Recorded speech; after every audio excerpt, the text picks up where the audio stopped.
जय हिंद फ्रेंड्स, कैसे हैं आप सभी लोग। इस वीडियो में हम लोग फ्रांस की क्रांति के बारे में पढ़ेंगे कि फ्रांस में क्रांति कैसे हुआ और कैसे कैसे प्रारंभ हुआ, और साथ ही साथ इन सभी तथ्यों को हम लोग समझने का प्रयास करेंगे। तो चलिए वीडियो को शुरुआत करते हैं हम लोग।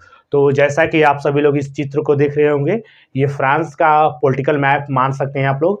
और इसमें जो दिखाया गया है ये फ्रांस की राजधानी पेरिस है। क्या है? फ्रांस की राजधानी पेरिस है। ठीक है, इसको आप लोग मान सकते हैं। तो अब ध्यान दीजिएगा, ये फ्रांस जो है इसका क्रांति कैसे उत्पन्न हुआ, कैसे क्रांति वहाँ पे आगे बढ़ा, क्यों क्रांति हुआ, उसके बारे में हम लोग समझेंगे। तो सबसे पहले हम लोग समझते हैं फ्रांस क्या है। तो फ्रांस हम सभी लोग जानते हैं कि एक देश का नाम है जो कि यूरोप महादेश में एक देश है। ठीक है, और क्रांति क्या होता है तो हम लोग समझते हैं। जैसे क्रांति क्या होता है कि जब किसी देश की जनता सरकार से अपनी मांगे पूरी करती है या अपने राजा से मांगों को पूरी करना चाहती है, लेकिन राजा उसकी मांगों को पूरी नहीं करता है, तो वो धीरे धीरे आंदोलन में परिवर्तित होता है और वो धीरे धीरे क्रांति में परिवर्तन होता है। ठीक है, और क्रांति जो रहा तो क्रांति में बहुत सारे दुर्घटनाएं होने की संभावना रहती है। सामाजिक, आर्थिक और राजनीतिक सभी तरह की स्थितियां देश का बदल सकता है। ठीक है, हम लोग समझते हैं कि कैसे फ्रांस में क्रांति उत्पन्न हुआ या आगे बढ़ा। तो बात उस समय की है जब फ्रांस का राजा 1774 में लुई 16वां बना। फ्रांस का राजा कौन बना? लुई 16वां बना। ये बात उस समय की है जब 1774 में लुई 16वां फ्रांस का राजा बना। जब ये राजा बना लुई 16वां, तो ये कहा करता था कि मैं ही राज्य हूँ। ये कहा करता था मैं ही राज्य हूँ। ये क्या कहता था? ये कहा करता था मैं ही राज्य हूँ। मेरी जितने भी जनता है, मेरे जितने भी देश के लोग हैं, ये सब मेरा पूजा पाठ करें। मतलब ये इसको अपने आप पे गुरु था, अहंकार था।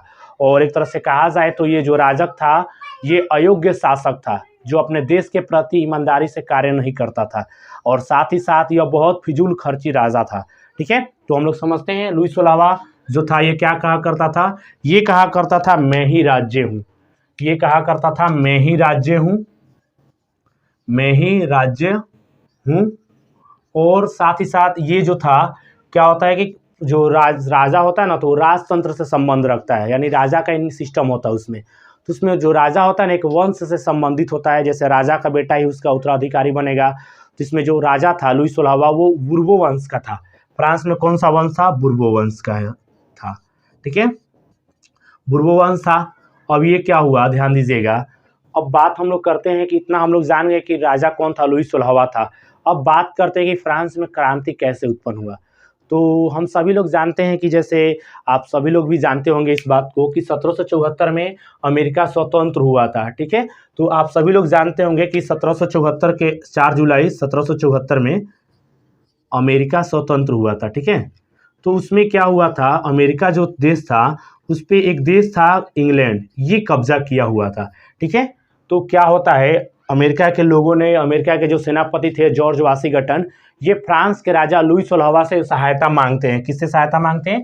फ्रांस के राजा लुई 16वां से सहायता मांगते हैं। और लुई 16वां इनकी मदद भी करता है, और मदद इस प्रकार से करता है कि अपने सैनिकों को, साथ ही साथ अपने धन संपत्ति को भी अमेरिका के सेनापति को सौंपता है, जिसकी मदद के द्वारा कौन सा देश स्वतंत्र हो गया? अमेरिका स्वतंत्र हो गया। ठीक है, आगे चल के क्या होता है, अब जब फ्रांस की राजा जब पैसा और सैनिकों को अपना सौंप देते हैं अमेरिका को, तो वहाँ पे आर्थिक स्थिति खराब हो जाती है। यानी जो भी पैसा था फ्रांस में, वो पैसा की कमी आ जाती है फ्रांस देश में। तो क्या करता है वहाँ का जो राजा था लुई 16वां, वो क्या करता है, फ्रांस में जनता से बहुत अधिक मात्रा में कर लेता है। कर बोला जाए तो टैक्स।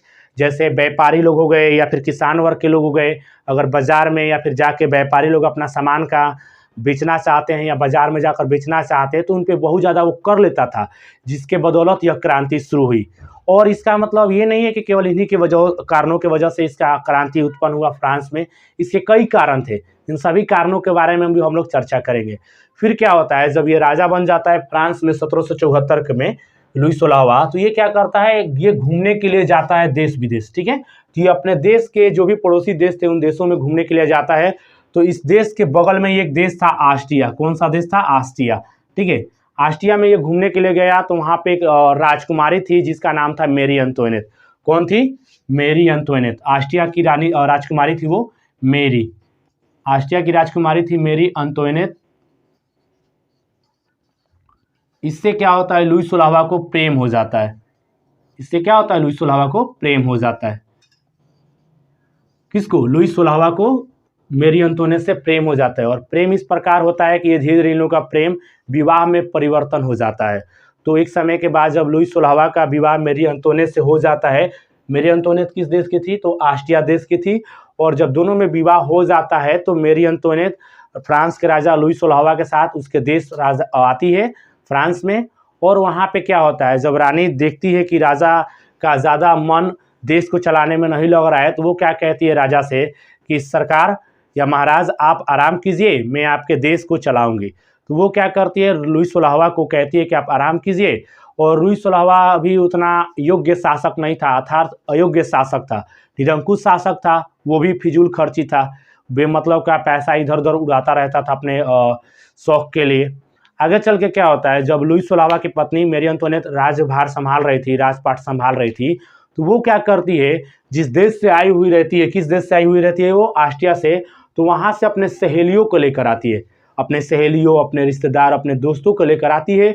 और राजमहल में जो होता है, फ्रांस के राजधानी में जो राजमहल था राजा का, उसमें क्या करती है कि बहुत सारे राजपाट, राजमहल में बहुत सारे पद खाली थे। तो ये अपने रिश्तेदारों को, लगभग 13,000 से लगभग 15,000 ऐसे रिश्तेदार थे जो इसके अपने रिश्तेदार थे। तो इनको ये क्या करती है, अपने देश में यानी फ्रांस में राज्यपाट के कार्यों पर सौंप देती है और इनको बैठा देती है राज्यपाट पे।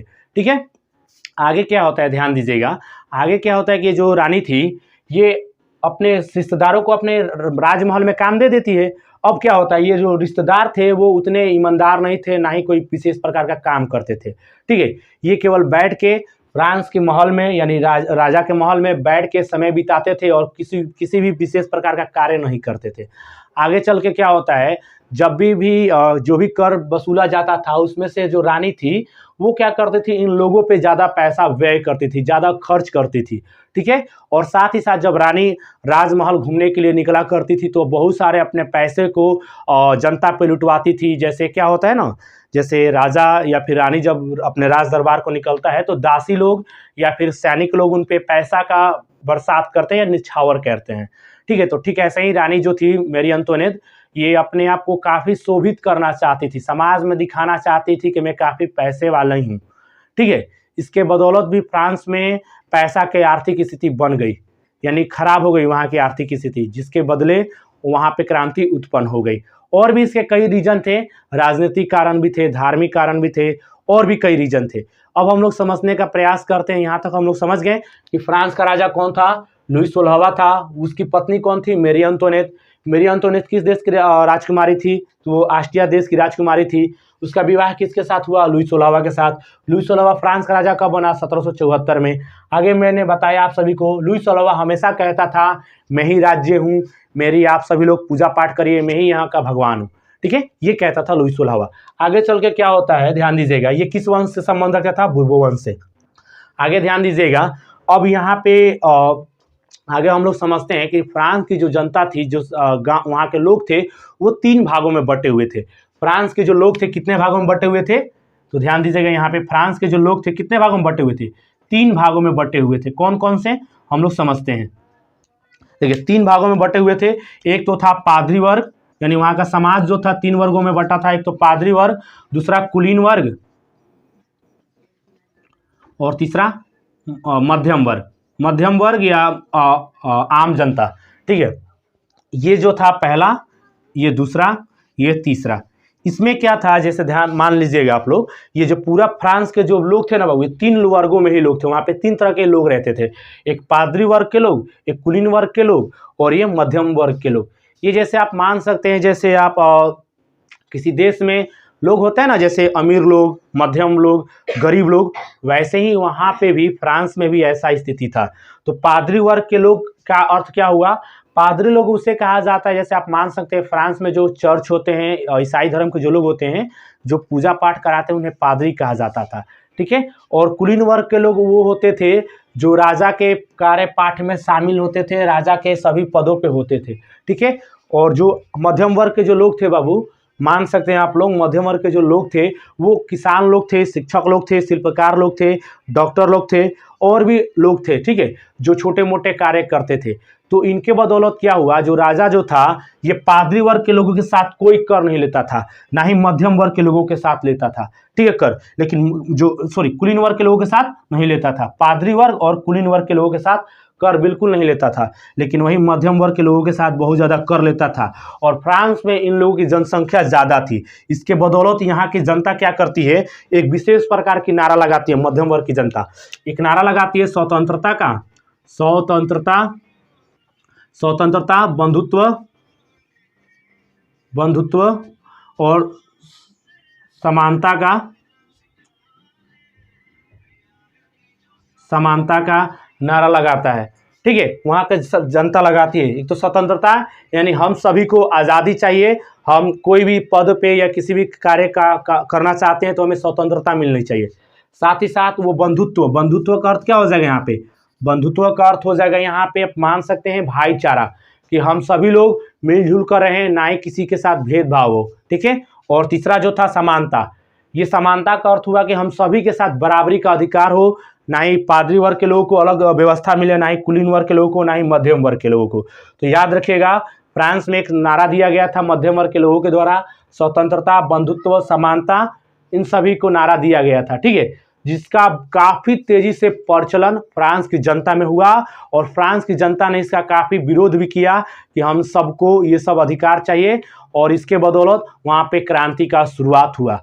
आगे की क्लास में हम लोग इसको और अच्छे तरीके से समझने का प्रयास करेंगे, और साथ ही साथ हम लोग को इसको समझने का भी प्रयास करेंगे। और जैसे ही हम लोग का यह चैप्टर समाप्त होगा, इसके बाद हम लोग कुछ इसके क्वेश्चन प्रैक्टिस करेंगे, ठीक है। तो धन्यवाद, फिर कल मिलते हैं आप सभी के साथ।